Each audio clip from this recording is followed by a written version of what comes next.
Khan has made her inclinations amply clear. I'm astonished that a simple question was asked of her. Who do you think was Nasrallah? And she said, it is not for me to answer it. What if you were to ask her, Pranesh, who was Osama bin Laden? Would her response be the same? I'm intrigued to find out. So please ask her who was Osama bin Laden.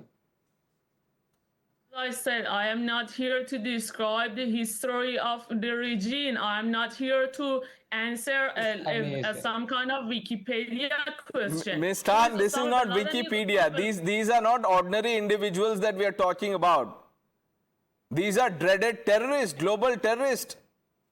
And you can't get yourself to even name them? Dr. Ranganathan.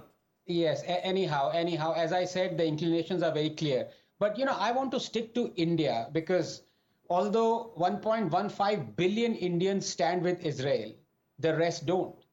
You have to understand the psyche of those who understand and this whole predicament, and they are, despite this, standing against Israel. Pranesh, have you ever wondered that a small sliver of land surrounded by the richest, the wealthiest nations in the world, the Arab states, remains the poorest, when the same nations have converted deserts into Dubai, and yet Gaza remains the poorest, filthiest, sickest, most dangerous of places in the world? Why? Because they want to play the victim card. Just like after they start the violence, kill Jews, they march down their dead, killed in retaliatory Israeli action, where most of them are human shields, to show the world that Israel is the oppressor. They project Gaza as an open-air prison and gutter because Israel has made it so, they say.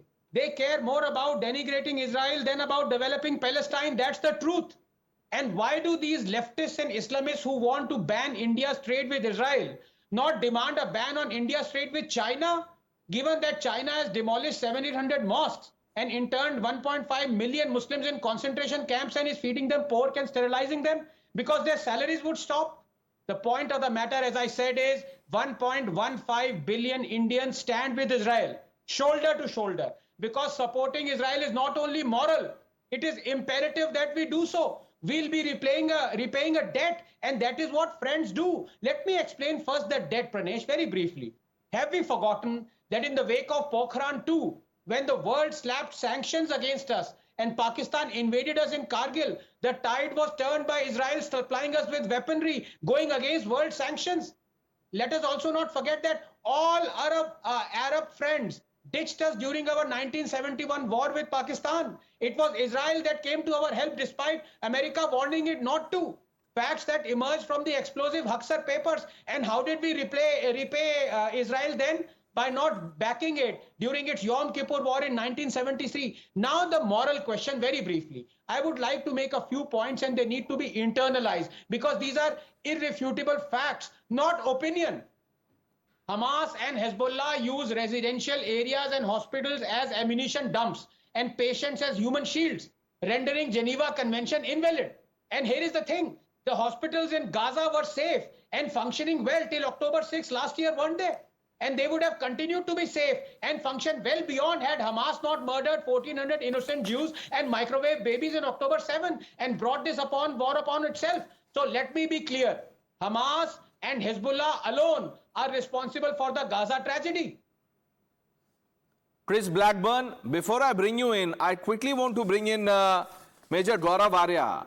Major Arya, the kind of commentary we've seen over the last 2 days, does it concern you? People who are talking about human rights suddenly changed goalposts, changed their stance and were cheering for Iran that launched missile strikes on innocent Israelis.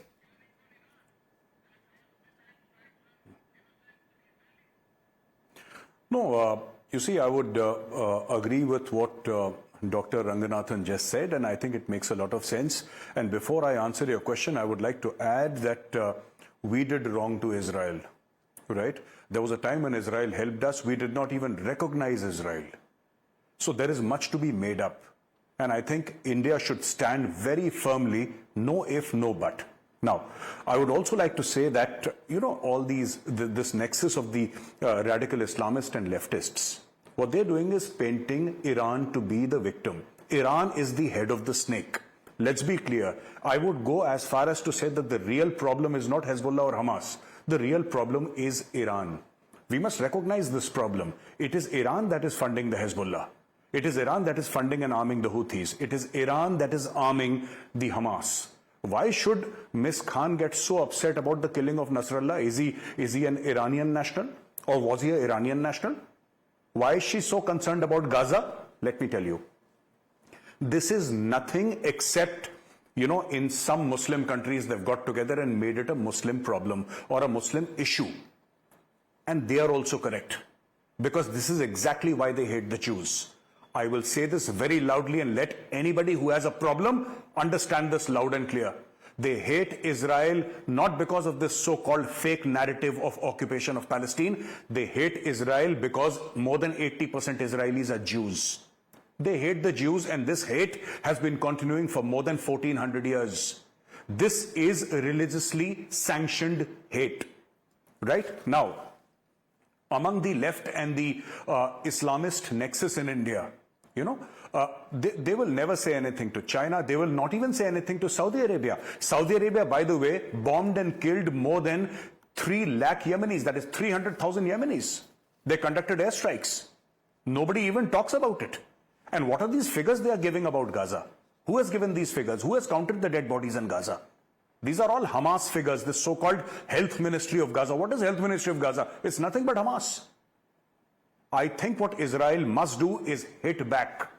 Hit back Tehran so hard that their mad clergy, this complete lunatic of a man, right, who's the supreme leader of Iran, he needs to go. This regime needs to fall because they are the people. They are poisoning the entire Middle East. Unfortunately, we have some sort of a relationship with Iran. I don't know why. I disagree with our relationship with Iran. But the problem is that Iran is the source of all poison. That is why nobody likes them. Many Muslim countries don't like Iran. They dislike Iran because Iran arms and funds terror groups.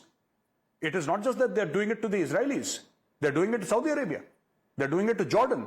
They're doing it to Iraq. They're doing it to Syria. They're doing it to Yemen.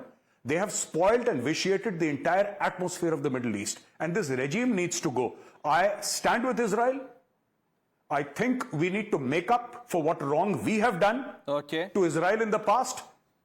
We carried out Balakot. Where do you think those Spice 2000 bombs came from? They came from Israel. Who helped us with the laser-guided bombs in Kargil? It was Israel. Israel has stood with us even when we did not have diplomatic relations with Israel. And how did we repay Israel? How did we repay? We have not been good friends. Now we have started to be good friends, and we must stand with Israel. I personally, as an individual, stand with Israel, and I think the entire Indian nation should stand, the government should stand firmly behind Israel. Yeah, so, Major Arya, you are being charitable. What you are saying is that stop this monkey balancing, stand with Israel. That is what you are saying. Ms. Khan, you were talking about, the retaliation from Israel, and you said, bring it on. Chris Blackburn, how do you think Israel will respond?